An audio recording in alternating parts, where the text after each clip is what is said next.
Learn the most advanced recruiting techniques. Land the most desirable talent. Launch your company towards massive success. This is the Higher Power Radio Show with Rick Girard.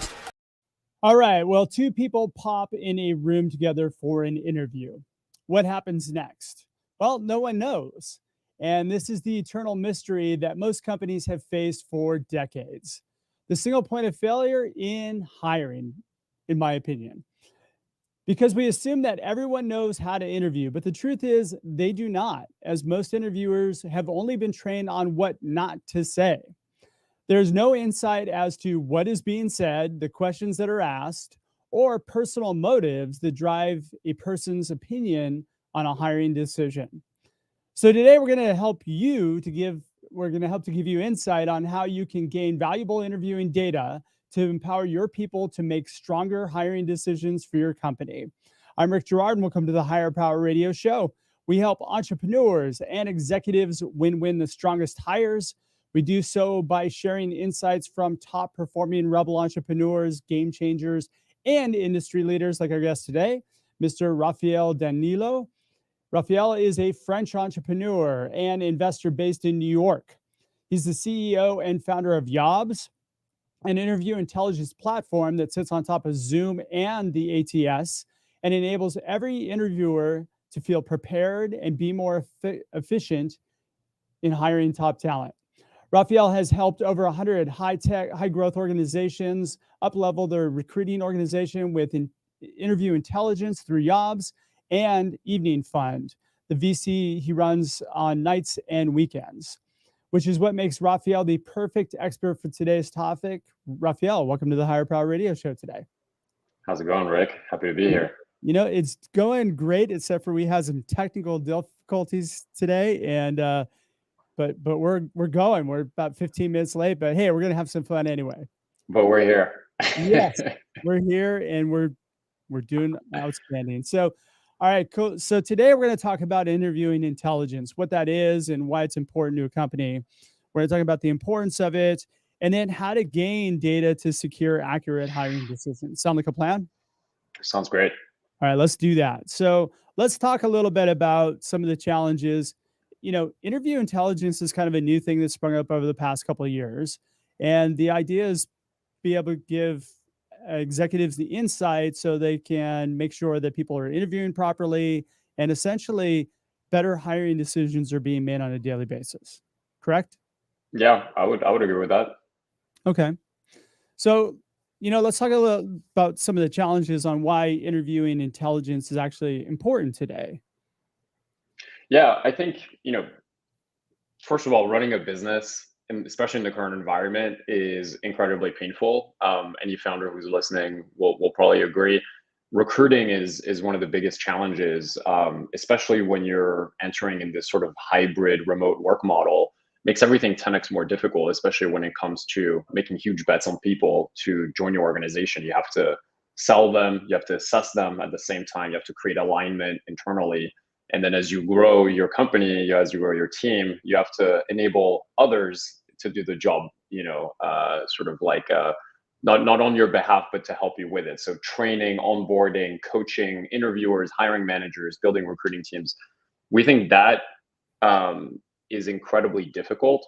And today, one of the things I want to talk a little bit about is what recruiting organizations can do to adopt what we call interview intelligence in order to run awesome A+ recruiting organizations. Sounds good. All right. So, let's talk about alignment, because I think that's kind of a key component here, right? Because you can have a really strong recruiting organization, but the problem, in my opinion, is when you put somebody in front of interviewers, right? Like a lot of times people aren't prepared. They don't understand why they're interviewing somebody. They really don't have any insight as to whether or not that person is good or bad. They're basically coming into it blind, or they're coming into it with maybe they've done a little preparation. They've looked at a LinkedIn profile and they come up with a lot of assumptions as to whether or not the person is going to be successful. Yeah. I think what's interesting with recruiting and the standard way that we do it is when you think of any mission critical business process that your company sort of operates, you think of designing a product or designing your website. The designer will pull up a draft, Miro board, Figma file, whatever. You can look at the same shared reality and make decisions and provide feedback in context. You have the same view of reality. When you think of developers on your team, they might be using a GitHub repo or some sort of code repository where all the code is. You're looking at the same piece of code. You're collaborating on the same piece of code. Again, you're collaborating in context, even if you're doing so remotely. With recruiting, if you think about it, we are effectively saying, I'm going to have a conversation with this candidate. And then another member of my recruiting team is also going to have a conversation with this candidate. And then we're going to use our best recollection, our best memory, which typically drops about 50% plus within the first hour of the conversation ending. So we're going to use this highly imperfect recollection of reality, in order to sort of collaborate. So we're not collaborating on reality in context. We're collaborating off of this recollection of what reality was. And I think that's backwards, right? And if you sort of start from that axiom, from that assumption, there's a lot that can be improved in the recruiting process, not just having better conversations, asking better questions, reducing bias, but as you were talking about, the entire sort of process gets better. You can make better hiring decisions, more efficient. We can talk a little bit more about the how, but I think a lot of it stems from that original sort of assumption of being able to capture reality for what it is.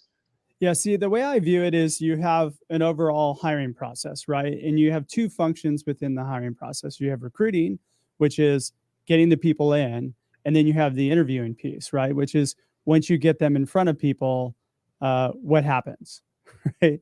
And I've seen organizations where you have a phenomenal recruiter on board who's essentially teeing up really great people for the organization. And when people are going through the interview process, they're either getting turned off or they're not getting recognized for whether or not they're going to be a strong fit for the company, or you get a lot of like kind of these really random, like, well, yeah, I just wasn't really feeling that person. Like my gut wasn't saying, yeah, that's our guy, right? Or that's our gal, or whatever the acronym might be, right? So, it's interesting how that's really been, it's interesting. And that's really like the single point of failure, because you can have a great recruiting staff that are bringing people in, but when you get them in front of people, that's where it's kind of the Wild West. I think you just pinpointed the first area of misalignment, which is, number one, is my sourcer, is my recruiter. If I'm the hiring manager, is my sourcer or recruiter sourcing folks that fit a profile that we have spent time as a team aligning on? Okay, this is what we're looking for. These are the competencies. Do we really need a master's from Harvard in order to hire a great designer? Probably no. Probably don't even need this person to have gone to college, right? So like aligning on requirements and competencies and ensuring that those are not, in and of itself, the product of a lot of bias and preconceptions. But then once the sources and the recruiters, assuming they're great, they were told, hey, I need to bring in someone who has XYZ profile. They're doing exactly that. They're crushing. They're getting candidates excited. Now they're in my funnel. That's where, another big piece of misalignment comes in, where that handoff is usually done in a really sort of imperfect way. The way that the sourcer pitches the opportunity and pitches the candidate to their team, there can be a lot that gets lost in translation when they're getting handed off.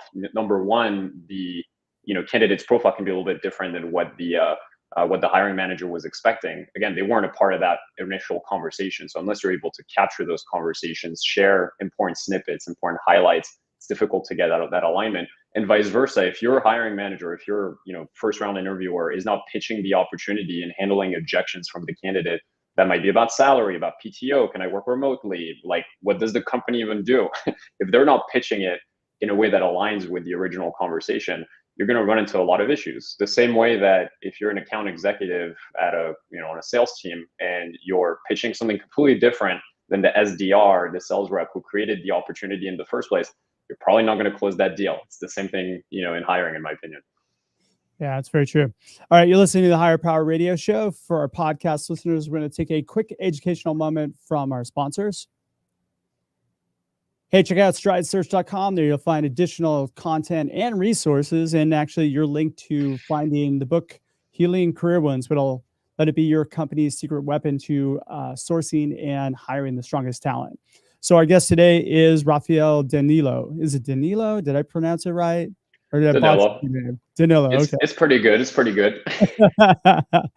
He's the founder and CEO of Yobs, and we're talking about interview intelligence. So we just talked a little bit about kind of some of the challenges. Yeah, there's, we could do a whole episode of just on misalignment alone. And I think it comes down to really not a lot of recruiters don't push back enough on their hiring managers to really find out or drill down on, like, is this exactly what we need? And then also eliminating those hurdles. Like, I need somebody who worked out of or went to school at a top 10, university or something. Like, some of those things are not necessary. Those are ego-based, driven kind of criteria, which, as we all know, don't necessarily work out, because you can get people who come from top 10 schools that are the bottom 10% of the people who graduated from that school. And then guess what? You just spent a lot of money on somebody who doesn't work out. All right. So let's talk a little bit about the solution. So let's talk about, so what is interview intelligence? Give me the components of interview intelligence for our listener. Yeah, I think, with interview intelligence, the very, very first step is capturing reality, right? Like, we talked a lot about why capturing reality is important. What we mean by capturing reality practically is, think of companies like Gong or Chorus or others in the sales side that capture all of your customer interactions. We do something similar, but on the candidate side. So I think it's important to be able to record and transcribe all the calls, capture all emails, bring all of that in one single view, right? But that's only step one. The second piece is, how can you enable a company to now invest in interviewer coaching and training in order to run a high-performing recruiting organization? And AI can be very helpful, not in replacing the recruiter or automating a bunch of stuff only, but in actually being able to pull out and all of those interactions, and at all of that ocean of information, identifying key moments where there are key coachable moments, is what we call them, so that the hiring manager, the TA leader, can actually step in and provide that coaching, that training in context. And I think that's really powerful. That's where AI can play a part. But once you're capturing reality, even without any AI or anything like that, just enabling interviewers to coach themselves, to watch back, like, how did I do, right? And being able to sort of replay the film, almost like if you're an athlete, right? And you're able to replay the film and see how you can improve, and have your manager, have your coach, right, do the same thing. I think there's so much power in that in sales is already a given. All the best sales organizations do that, but in recruiting, we're really only scratching the surface. That's why I'm so excited about this new category. Yeah. And, so let's talk about capturing reality, because I think reality is that there's not enough diligence. So there's not enough mind share that goes into the interview process. It's just kind of like, let's just talk to people, we'll hire them. Like, it's an afterthought. It's one of the most important things for the organization. So if you treat your organization or your interview process like, hey, look at, it's just, let's just talk to people, and we'll expect that great people want to join us because we think we're fantastic. Then again, you should plan. The reality is, you're not gonna be successful. You're not gonna be bringing on top performers to your company, because they're not going to want to work with you. They're just going to kind of look at you as a fly-by-night company that, may be a place that they can do a temporary stop to another place if they accept the offer with you. But they'll bounce pretty quick. Yeah, I think a lot of poor hiring decisions, and by poor hiring decision, I just mean a hire that doesn't work out. First of all, they're very costly. I think we've all seen the industry report, the Harvard Business Review articles about how expensive that is, et cetera, and also the impact on morale. Like, I'm not going to bore everyone with those, but I think one thing that's much more important is that, and probably for any like CEO or founder who's listening, is that you can fix that. Like, that is not a fact of life that you just have to accept. It's something that can be acted on. And again, I think one key insight is that the best recruiting teams that I've seen, and again, you mentioned, I've worked with 100 plus recruiting teams at high growth organizations, including a lot of unicorns, not a lot of which are shit shows, by the way. And Yeah. so, there's that. But what's interesting is that the best recruiting teams operate a lot like sales teams, and they obsess over being able to improve the process and combating their own biases and combating their own inefficiencies within the process, because they understand and they appreciate how critical recruiting is. Like, if you don't have a well-oiled A+ recruiting engine, your company will never be A+. It's just not going to happen, right? And so as a founder, besides You making also sure there's have to money in the bank, that's one thing I would obsess over. Well, you also have to have an A+ like leadership team across the board, because that's what's going to attract the A players, right? So it's got to start from the top down. And what becomes tricky is when you get in this mode where you close your Series A and you got to scale and hire a whole bunch of people. Then it becomes, let's just put an ass in the seat and hope it works out. And that's a very dangerous position to get into too. Like you just mentioned, the unicorns being shit shows. It's because you're scaling too fast, and the diligence that goes into it is just purely based on skills and really not whether or not somebody aligns with the values of the company, which is one of the most important factors of whether or not somebody's going to be a successful hire. And I guess the thinking is that, hey, you know what, we can just eat it. We'll eat that. That's just the cost of doing business. Yeah, I think it's interesting because we're seeing the recoil of that right now, where for the last 2-3 years, a lot of organizations in high growth mode, were sort of bloated off of, easy VC money. And we're now seeing the recoil of that, where obviously you have hiring freezes, you have layoffs in a lot of cases as well at the growth stage.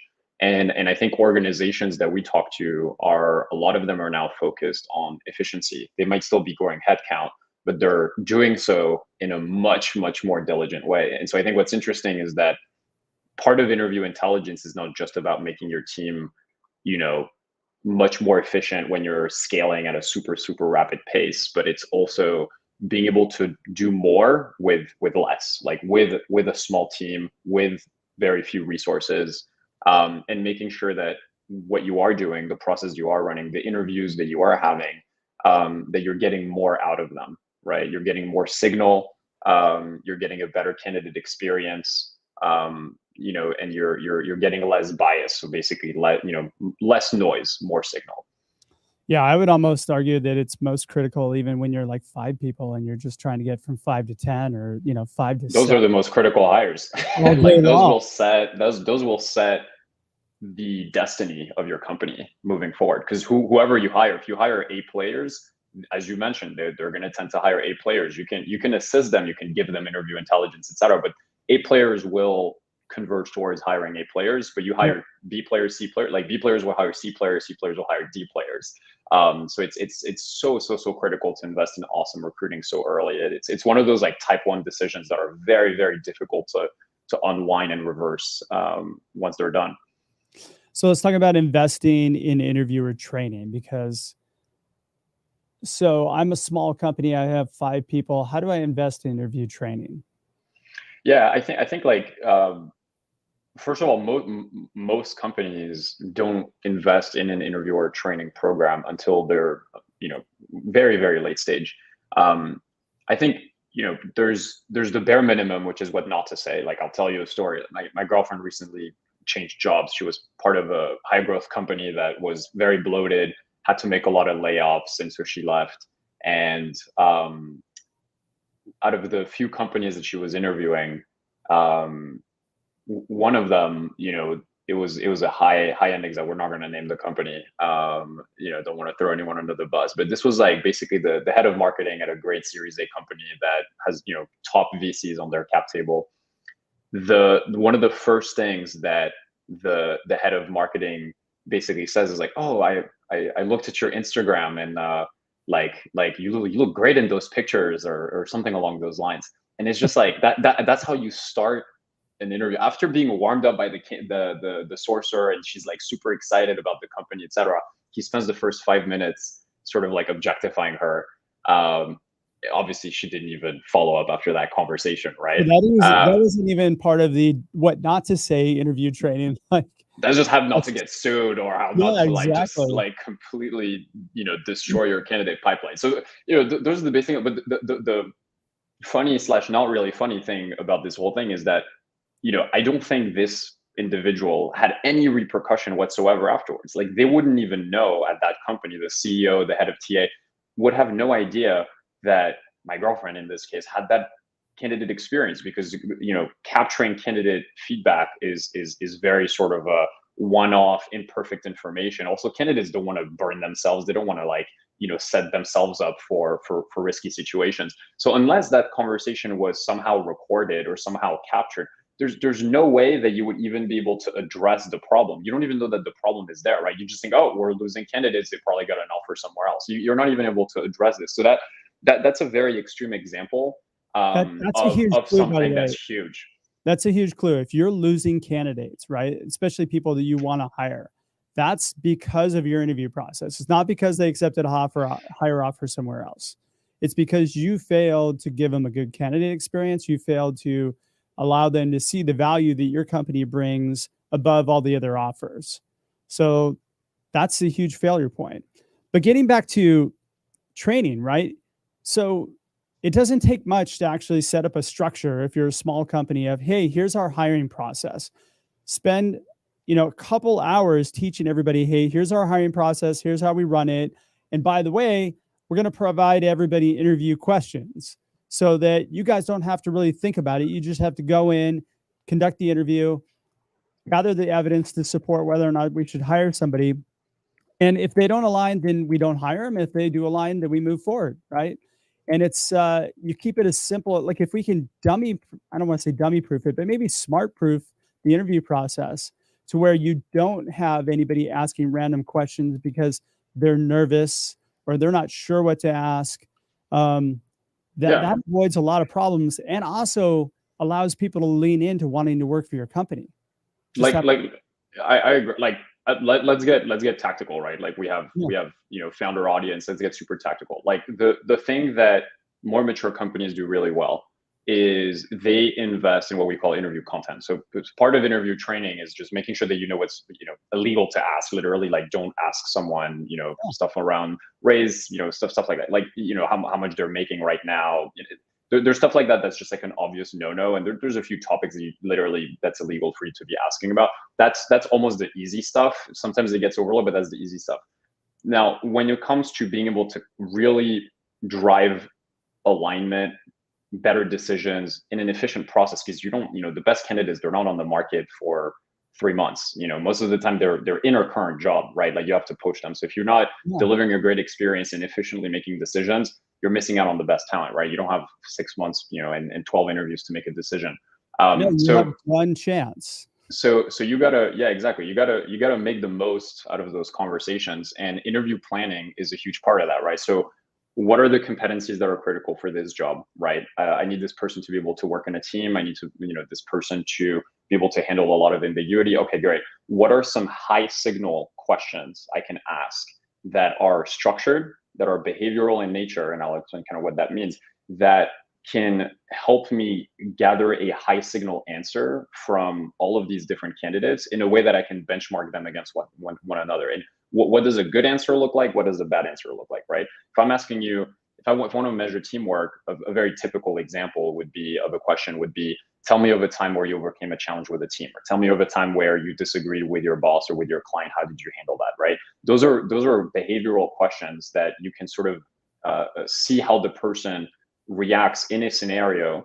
And that's a sort of easy one that you might have heard a lot before, but then you can get more creative. You can get more company specific or situation specific to what you're doing, and then scoring those answers. Typically, in if you have an applicant tracking system, they even have little modules called scorecards, where you're basically scoring the answers. You're scoring the answers of the candidate on those competencies, and then you're collecting those, and then you have sort of a quantitative base of comparison for those candidates, and you're able to get to like a strong hire, hire, no hire. And I know that we disagree a little bit on this, so I'll let you Yeah, kind of like tell me what you think. I was cringing a little bit. No, you know what? So we do, and the reason why is because we don't have the luxury of comparing candidates a lot of times, especially as a small company. You might have 2 or 3 people that come through, and if you take a compare and contrast stance on it, right? You're going to lose the person that you wanted to hire most of the time. The other thing is scorecards, I think, are dangerous because it's based on somebody's opinion on how you rank somebody. But if you just, it's pretty clear, especially when you get into behavioral interviewing, if you dig deep enough in the behavioral interview, in those questions, you can get really clear evidence as to whether or not somebody's a thumbs up or a thumbs down. You know, I just don't, I don't think we have the luxury right now, especially in this market, of compare and contrast model of candidates, because you end up losing the best people because, you know, well, let's just see how this person compares with the other 2. And you really need to take the stance of, hey, look at, I'm going to treat each individual like they're the only candidate that I have, because that way I'm not going to lose the right person. And if the first candidate that comes through is the right person, why not hire him? Why would you have to wait? Yeah, I actually agree with you that it's really critical to ensure you have an efficient process, and that whatever hurdles you're adding into your process that are meant to help you gather more signal shouldn't be adding, extra unnecessary steps. I actually think of scorecards as really valuable when they're coupled with a couple of other aspects of interview intelligence. One is, well, making sure that you have a good interview kit, that good interview guidance, like we know what we're measuring, and then we're asking the right questions, so that it's not filling out a scorecard off of like a random biased conversation. You're scoring a candidate off of like a structured, high quality, high signal conversation. Yeah. And then one of the things that's really, really cool about recording conversations, first of all, a lot of people think that candidates like hate it. Candidates like are so used to it. Like candidates really fundamentally don't care, and we see it across 10,000 plus interviews we do per year for with our customers. As long as you're respectful of data security and consent laws, and you're upfront about why you're doing it, and you want to up-level your hiring organization. If companies record customer calls, there's no reason that on the candidate side it would be an issue. And we're seeing very, very little pushback. The benefit that you get out of that, though, is but the benefits like are incredible. For example, in this case, like I don't have to spend 45 minutes of my time jumping on a call. If I need to talk to a customer, I need to talk to an investor, I can rewatch it at like 1.5x speed, or I can search the transcript for key highlights, or ideally my interviewer has even highlighted the conversation already while they're on the call, or they're taking notes, again, all with this digital platform. It integrates with my ETS. It can even send me an alert. Like those are the types of things that an interview intelligence platform, a tool, allows you to do. And for example, in this case, I could fill out a scorecard for a candidate who was interviewed by someone else, but because I'm aligned with John, who ran that interview, or with Sally, who ran that interview, on the interview kit, we agreed on an interview kit together. We use it for all of our cultural fit or cultural value add interviews. We know how to run them. Whether I'm running it or whether they're running it doesn't make a fundamental huge difference. Someone more experienced might ask better follow-up questions, but the foundation, the 80% of it, should be the same. I'm able to now fill out a scorecard for this candidate, even though I didn't have to spend 45 minutes on that call with the scheduling, managing schedules, etc. So it enables this whole new sort of paradigm of like remote or hybrid collaboration that we're seeing the very, very best recruiting organizations tap into. And now it's the rest of the market is now catching up, and it's still early days. So that's what's exciting about it. Yeah, well, I see the value within interview intelligence is you can actually see the quality of how well your people assess people, right? Because you can go back and you can view it. And, when they're clearly off, you can see where the bias comes from. You can see, you can actually understand the motivation of the person who's doing the interviewing, and either, bring them, coach them along and get them better, or bring them out of rotation. Because the worst thing you can do is have somebody in an interview rotation that, clearly wants to downgrade your staff, right? Like, or bring in people that they can kind of have work under them. Personal motives and assumptions, I think, are what Yeah, and sometimes it's not malicious, right? But there is a lot of subconscious bias, right? It's like, hey, I have a certain type of profile, and as that X profile, you will always tend to vibe better with someone who is similar to you. But the problem is, like, if you're an early stage startup, you're a bunch of white guys out of Stanford who studied engineering. That's great, but the problem is, like, if you're not super intentional about what type of team you're trying to build, if you leave it all unchecked, it's all on biased conversations. There's no checks and balances. You're probably just going to recreate sort of like the same base that you have over and over again. And over time, I've heard horror stories of, like, a female engineer joining an awesome, very famous now company in the tech space as the first female engineer, once the engineering team was already 40 people, right? And what do you think happens with a new hire like that? They don't stick around for very long, right? No. Like, because and they could be amazing, and in this case she was. Now she runs a very successful company herself. But in this case, that company was facing a ton of churn because they're it was almost too late to fix at that point, or very, very difficult to fix at that point because they let the problem, run for so long. Yeah. And hey, let's all be honest. That's the thing that stifles innovation and creativity and growth within an organization. All right, Raphael, we're getting pretty close on time. What would be 2 or 3 key takeaways you can give the audience that can plug into the business today? Yeah, today, I would say capture reality. You don't need to buy, 5-figure license to some SaaS product. I think start recording calls, like with Zoom, right? Like, put them in a freaking Google Drive folder, create a library, but start capturing the reality of your organization today. I would say for recruiting, but also for sales, right? If you're an early stage startup, I think that's absolutely critical. And then the second piece would be invest in interviewer training and interviewer coaching. Start investing in good interview kits, good interview content, at least for the basics. You don't have time to do a million interview kits, but you don't need that. Just do it for key roles, for key steps of your interview process, and then ensure that folks are actually sticking to that, right? And recording those conversations will help with that. And that enables them to coach themselves, right? Like, you don't even need to do it all yourself. Like, they can then rewatch and improve. So I think those are 2 things that, with or without a platform, any founder can start doing literally tomorrow, basically for free. Yeah, you know what? That's such a great point, and actually, it also drives home the fact that, like, people will try harder and do a better interview if they know they're being recorded as well, right? Yeah. Thanks so much for your time and investment today, Raphael, and welcome to the Higher Power Radio community. Now, what would be the best way in which members of the audience can find you, your company? As a matter of fact, you should mention you guys actually do an interview intelligence platform. So, thank you for kind of coaching it. But tell us how we find you.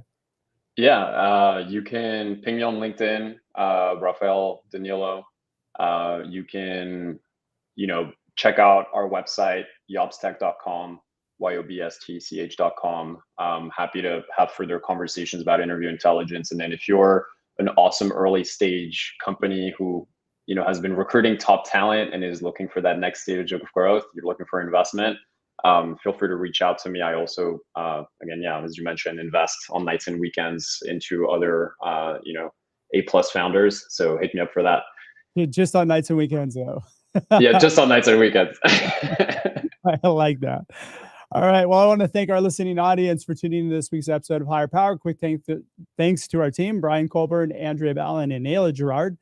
If you're listening to the podcast, please subscribe, review, and share. After all, this show's for you. We want to continue to make great content that you can plug into your business every week. You can join the Higher Power Radio community at Hire, H-I-R-E, Power, P-O-W-E-R, radio, R-A-D-I-O.com. Or you can drop me an email at rick@stridesearch.com. Tune in next Tuesday for another episode of Higher Power Radio. I'm your host, Rick Gerard, and you've been listening to the Higher Power Radio Show. Aloha. Aloha. Thank you for listening to Higher Power Radio. Catch our LinkedIn Live show every Tuesday at noon or download the podcast on iHeartRadio, iTunes, YouTube, or your favorite podcast platform. We appreciate you joining us on Higher Power Radio with your guide to recruitment success, Rick Giroux.